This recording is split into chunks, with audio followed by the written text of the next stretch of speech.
صوت الصحافة، نبض الخبر. ارتجاج في المخ يبعد أسد المغرب عن مواجهة الريال. تأكد غياب المغربي نايف أجرد مدافع مارسيليا عن مباراة فريقه أمام ريال مدريد غدا الثلاثاء في الجولة الأولى لدور أبطال أوروبا. وذكرت صحيفة ليكيب أن أجرد سيبقى في مارسيليا من أجل الخضوع للبروتوكول الطبي الخاص بالتعامل مع إصابات الارتجاج في المخ.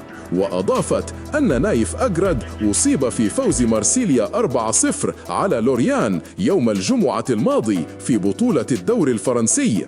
وأشارت إلى أن المدافع المغربي لم يهنأ بهز الشباك في ظهوره الأول بقميص الفريق الفرنسي الذي انضم إليه قادما من ويست هام خلال الصيف الجاري. ولفتت في المقابل سيعود لدفاع مارسيليا القائد ليوناردو باليردي الذي حصل على راحة من مباراة الجمعة بعد عودته متأخرا من صفوف منتخب الأرجنتين وشكواه من آلام في قدمه.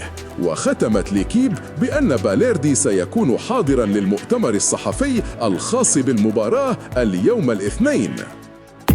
صوت الصحافة، نبض الخبر.